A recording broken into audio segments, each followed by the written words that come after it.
Hello and welcome to another SonicLAB. Yes, we're taking a look at the Moog Messenger. Here it is. This is the new subtractive analog monosynth from Moog. We just saw this at Superbooth. In fact, lots of people have had their reviews out there. As ever, we would like to take our time, so that's what we've been doing.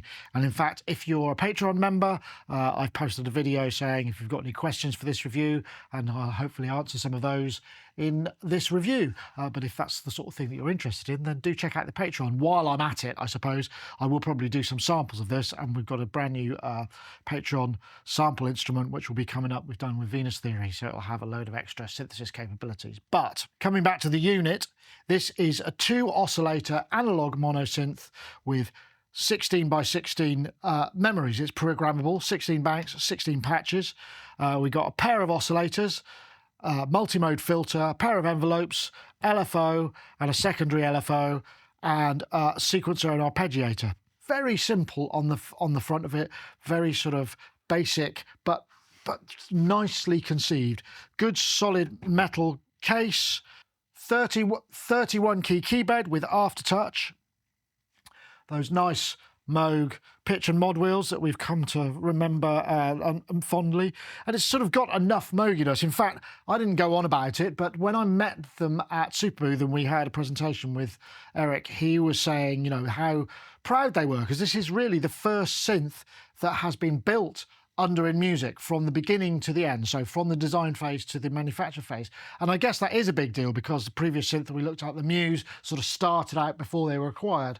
And like I say, I didn't want to go on about it, but they were insistent that it was a major deal, and I guess it really is, because I think they really want to sort of prove that nothing's changed, the engineering and the conception and the quality is still there. In fact, if you were to take the packaging as a signifier, the box is still got that sort of Moog quality. They always have really nice boxes. This is double boxed, and I suppose if that's a sign, then you can take from it what you will. They haven't skimped on the packaging.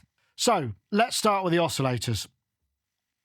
The oscillators are basically what we would expect from Moog, but there's a really interesting twist. So bring oscillator 1 up, a nice sawtooth, 4 to 16 feet. Change the wave, going round through to square, and then pulse. We can modulate this quite easily. As we come round a bit further to the left, we're getting into, there is a sharp tooth there, but we've also just got straight triangle, and you can see good fundamental, good broad range on the sawtooth as well. But then as we come around even further,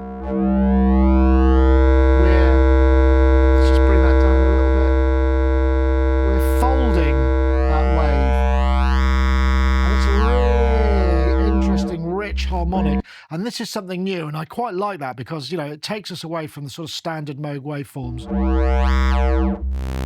We can modulate that, so if we just go oscillator 1 wave,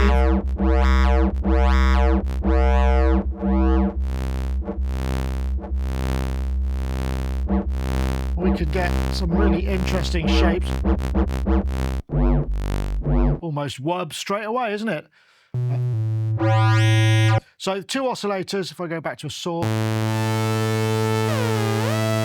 5th apart, plus or minus a 5th, but you get to the middle, you get that nice control over detune. And this is one thing that I will say, right out of the box, that thing that Moog do so well, which is what's known as control law, which is where the knobs respond in a musical way, they feel like they're controlling the right things. That's immediately apparent, so they haven't lost any of that stuff, and that takes time and money, so glad to see it. So as we can see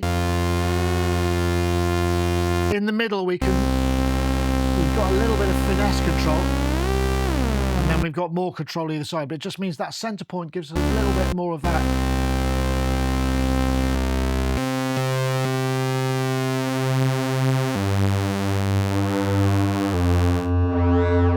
So yeah, some really interesting shapes. Right, we can also FM between 1 and 2. So oscillator 2 is a FMing oscillator 1. So It's only using the triangle wave. We can't change the wave of that. But if we were to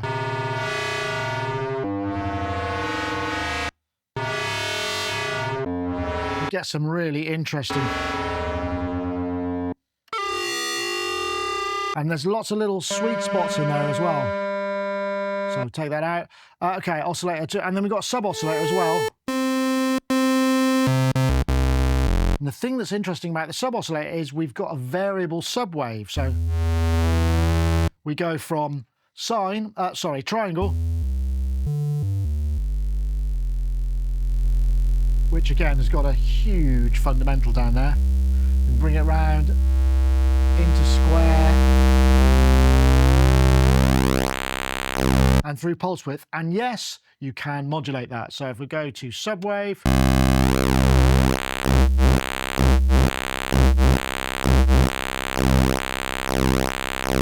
doesn't go through 0, but you can't have everything. But yeah, let's add all of those together.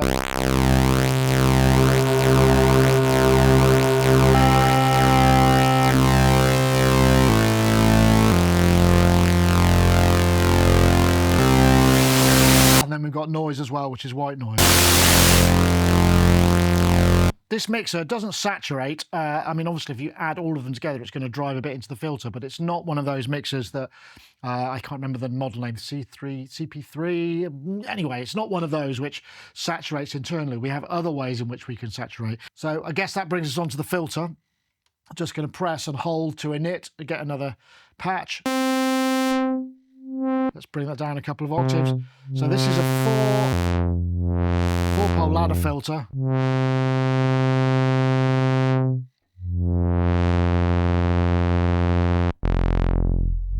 And yeah, it's got that Moog thing. Bring the bass in, bring the resonance in.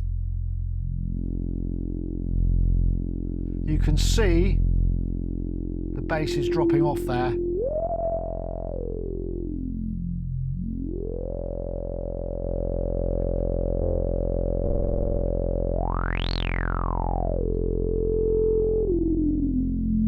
We've got a 2-pole low pass as well, which is nice, just a bit crisper. Band pass and a high pass, which, let me just find, got those lovely, yeah, I'm going to say it, sing-song harmonics, there they are. But we've also got bass compensation. So if we go back into 4-pole low pass, I'm now going to press the res bass. Watch that curve.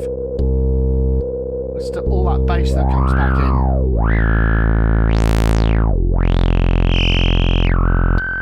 And it changes the flavour of the resonance as well. So we're sort of getting like almost 2 filters for the price of one. You know, it's a completely different characteristic, but it's also got all that bass. But yeah, it's still got a kind of moginess to it. So congratulations there, because I bet you they thought long and hard and deliberated whether to do this, because it's such a signature part of the Moog sound, the ladder filter, that sort of messing about with it is, you know, is like a bit. It's a bit like the thing you don't touch, but they seem to have done a pretty good job here. So also the bass resonance works on the low pass and wants all the other modes as well.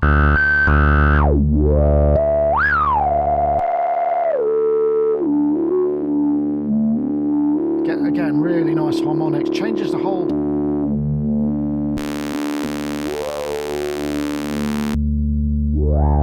But there's another part of the filter. So in the original Mini Moog, I used to be able to take the headphones out and go into the external in. This is actually hardwired. I mean, you could do that if you want, but this will also process external input. So now I'm going to bring this in. This is going to So if I...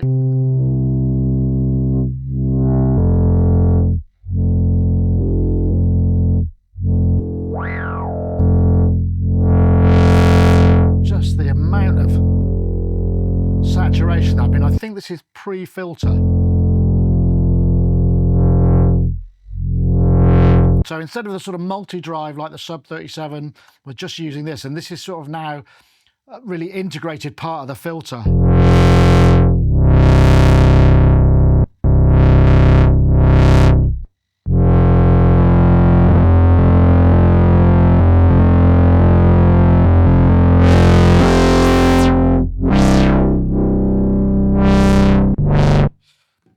Sounds great. It's got a thing. I mean, that's when I first put it on the desk, I was like, oh yeah, nice. Because sometimes you bring a synth out and, you know, you see that it's got these features and you try them and maybe it doesn't light your world on fire. You know, it's okay.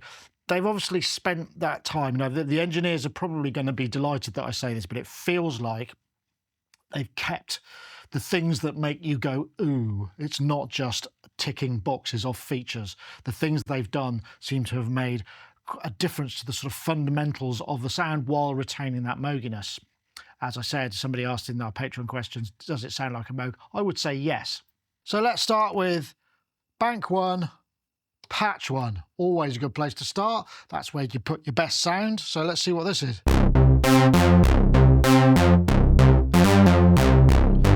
Very sort of driven Moogy sound. Let's try 2.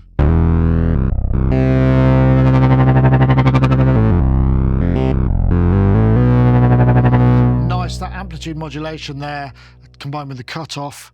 I'll just bring this up. You can just see there's just so much thunder down there. And a bit of oscillator sync, interesting. Just a sort of squiddly little, a nice they've thrown that one in, a little squiddly single oscillator sawtooth.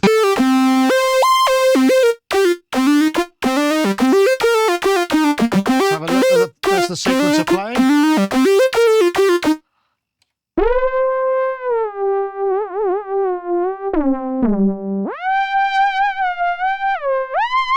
Sort of funky worm. Oh, you can't miss a beautiful, big, brassy. I really like the fact, you know, it's actually cut off. I like this amplitude modulation as well. This is just a triangle wave LFO. Unfortunately, that's just the is, but everything just feels nice. I know that's a sort of bit of a hard thing to convey, but that's the thing I always find with Moog stuff. When they get it right, at least it just sort of feels nice. All the controls feel like they're doing the right thing with the right level of detail. Very nice. Oh, that's nice. Again, look at that.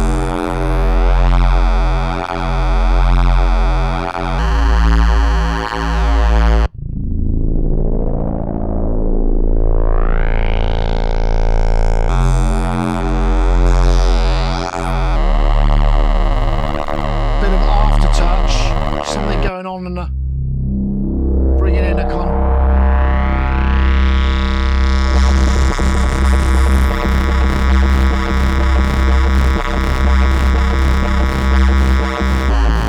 what happens if we bring that even more? Let's bring that patch back.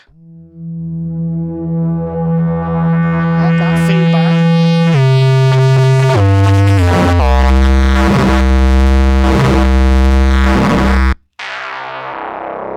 This sort of band pass. Put a bit of effects on that. Comes to life. I mean, that's a sign of a good synth, you know, like this. Just put a bit of effect on and it really sort of springs to life. I'm kind of, part of me sort of thinks, oh, it'd be great if there was an effect on this, but I actually quite like the purist approach. It makes you sort of focus on the simplicity and the capabilities of this. You can add effects here. So normally I moan about that. I think I'm not going to in this case. It just feels right. So let's get into a few of the details. Obviously, we've got some basics, which we've looked at the oscillator and we've looked at the filter. Let's have a look at the LFO. Just do an init patch here. Route that to the cutoff. Various different waves here. You might think that's a bit of a sort of disappointing level of range, but actually we can change that. So if we go to settings, config, I think it's page 4, then we can set the ranges. The different ranges, there are 3 different ranges and this is stored per patch. So we get a certain amount of extra configurability there, so that's nice. Okay, so there is a secondary LFO as well, and this is to do with the performance section. It's brought in by the mod wheel, so let's just go, let's bring the cutoff. Doesn't go all that high, oh, take my effects off there. Doesn't go all that high into range, but you know, it's useful to have and very quick to run. I really like being able to add the amplitude mod. That's really nice. In fact, I wonder if we can do this. Let's just try routing aftertouch to the mod wheel. Oh, yes, looks like we can. So that means I could now... I can bring in that secondary LFO on aftertouch.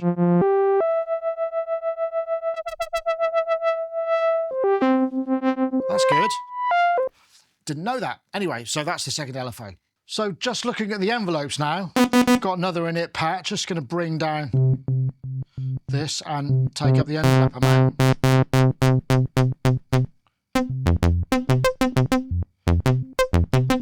All like that. Might have to put a second oscillator.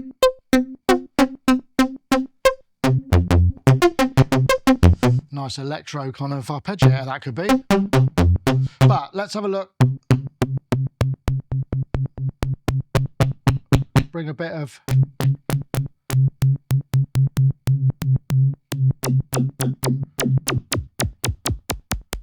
lot of detail control down at that sort of first quarter turn, particularly at that envelope, and that's really nice to see. It's again this controller I've been talking about, where you get where you need finesse, like when you're moving tiny amounts, you sort of need more travel in the knob to kind of give you easier to access. And so this does exactly that. So then you can make broad changes and you can make little micro adjustments. And this stuff is what Moog are really good at. We can also have filter envelope velocity.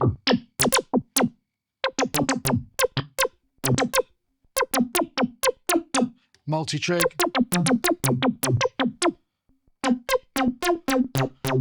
And we can loop the envelope as well. And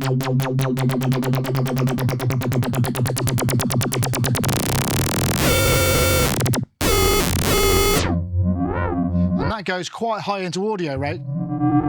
And we could now, let's say, let's map aftertouch. If I press that, aftertouch will map to the envelope amount by a small amount. You can see, come out of settings. Or, unfortunately, we can only map one of these to one thing. I'd like to map that to that and decay, but I can't, unfortunately. So let's map that to decay and go negative amount. So that's now mapped to that just one parameter.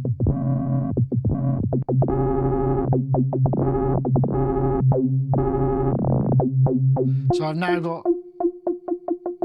control over this portion. And so the granularity of the routing is really nice. Envelopes feel pretty good. We've got amplitude envelope. We can loop the amplitude envelope as well. Nice. There's another neat feature, which if I just do init patch, which is keyboard sample and hold. Pressing and holding this lets assign that to, I don't know, the pitch of oscillator 1. So what that means is every single trigger will generate a random voltage. We haven't got a sample and hold, but I guess for...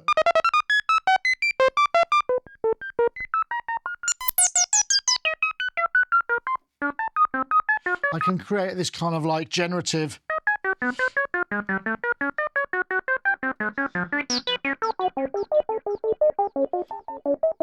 Yeah, whatever. I mean, so that's a nice little feature to have there. I've also got other settings here. Envelope LFO1 fade, so we can set the fade time in and out. So that gives us a delay. So there's a few hidden parameters there. It's all printed out in a manual. It's pretty easy to get your head around. It's not like menu diving or anything. So envelopes and LFOs, nice. Let's have a look at the sequencer and the arpeggiator. You can press the Art button or press this button. We've got random, which is, if I press play, I just go.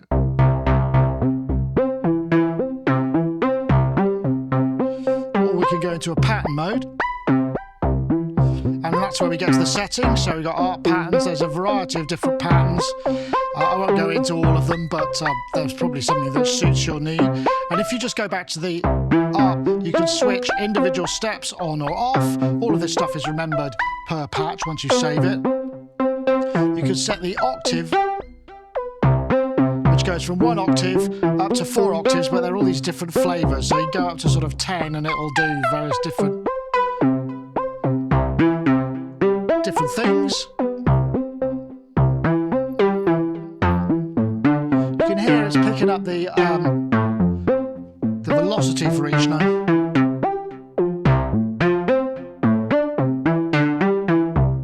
Nice. It's very straightforward. There's also a swing capability, beat divisions, so you can kind of mess around with a whole bunch of stuff there.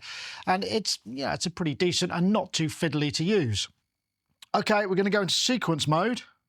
So we need to move this button across to sequence. I'm going to knit the sequence and then go into record ready. Now I can take steps. I'm just going to do 8 to begin with, but there are 64, 16 steps per page, 4 pages. Pretty straightforward. We can set the length how we want. We can add the swing, clock division, all of those good things. So now I'm coming out of there. I'm just going to...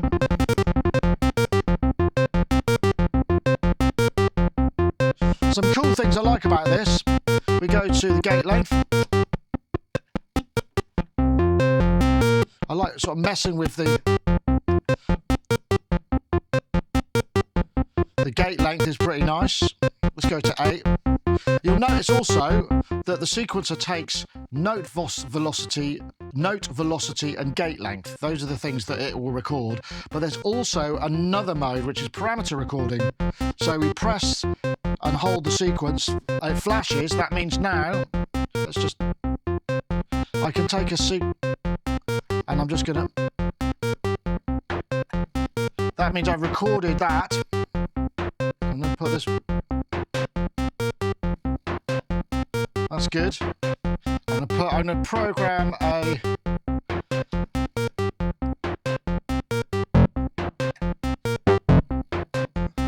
I quite like that. I might do one there. 2. Oh no, not that. Yeah, I like that. So I've got, it's 1 parameter per step, but it can be any parameter. So let's now try some other things.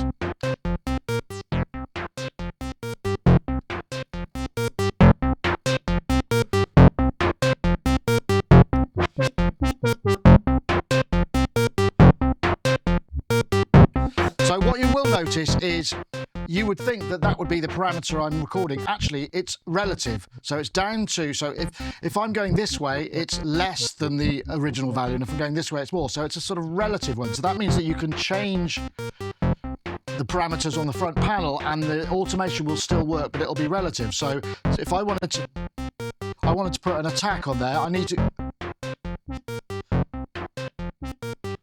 to go slightly to 1 o'clock to give it a little bit. Let's mess around with the gate length again. Let's put a bit of delay on them.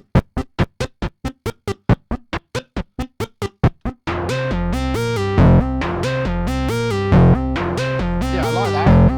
Now there's some more controls as well. So if we go into settings, we go to gate probability.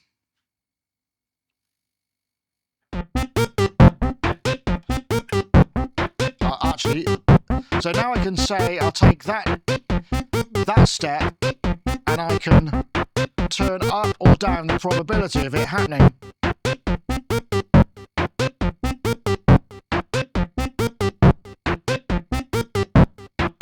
Let's make that full probability.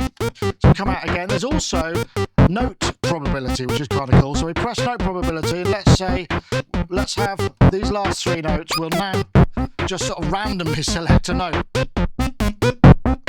So that's not in my scale, which is not particularly helpful, is it? So what I'm going to do now, there's another really cool feature, which gives me a note pool. So I can now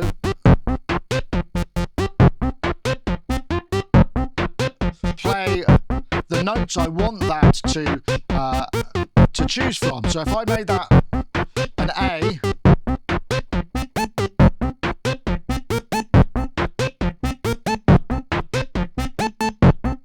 it's always going to be an A, but I can make it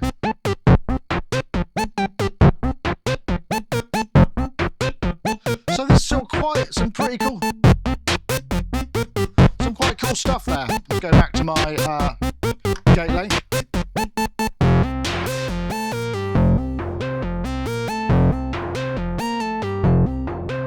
So some pretty nice sequence features there.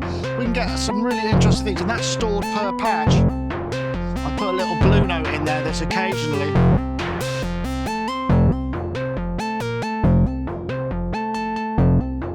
Yeah, that's nice. So I'm just going to save that, stop the sequence. So now I'm just going to hit save patch.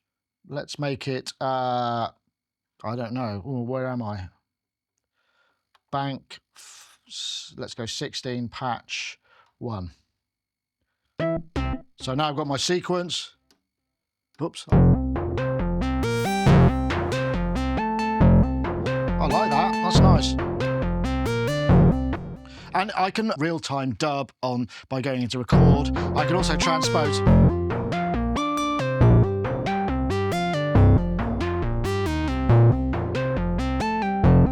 One thing I would like to have seen, it'd be really nice to be able to MIDI automate those, the kind of gate length and the note probability things. So actually have MIDI controllers that would control those things. At the current firmware, you can't, but you can imagine playing with the gate length on a sort of, just on a controller would actually make it really performative and quite good fun. So anyway, I like the sequencer. It's got some neat features and sort of adds to just the overall kind of good vibes, really, to be honest. So we did have some questions in via Patreon. Thanks very much to those supporting us. And don't forget, if you want to be able to have questions about pre-review and various other benefits, then do check out our Patreon. Addy James asked, what's the construction quality like? What does it feel like? And I would say it feels nice. The keyboard feels pretty good. I mean, yeah, it's a bit short, but this is a compact unit. Velocity sensitivity is nice. It doesn't feel like a cheap keyboard. The knobs are solid, you know, there's no wibble to them. Everything feels like it's going to be there, particularly about the filter. And it's a very nice feeling filter knob. It's got a good smooth feel to it. It doesn't feel like there's anything skimped on the construction, if I'm perfectly honest. While I'm at there, I didn't mention the gate and CV in and out. So the CV in controls the pitch of both oscillators and also the keyboard tracking as well.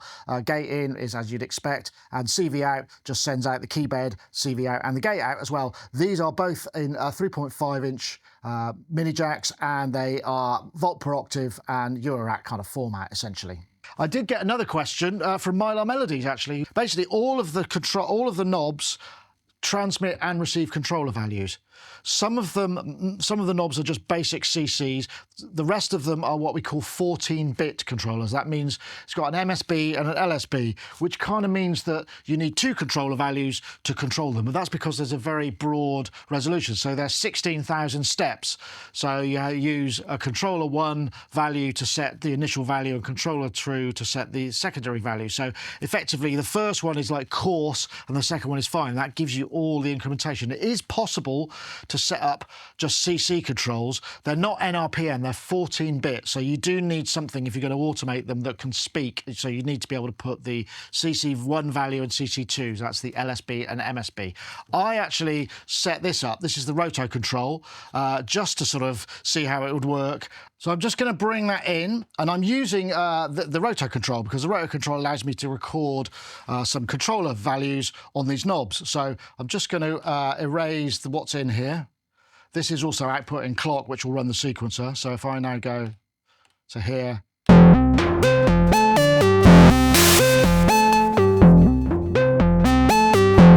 got control over these things. Just turn that down a bit. This is only the coarse value because I can't do the 14-bit controllers in. So let's just record some stuff.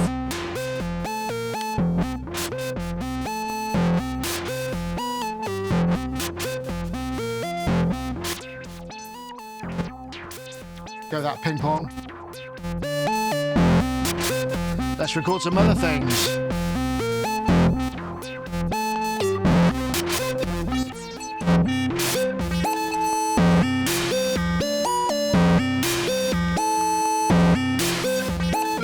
I've got pitch going on here.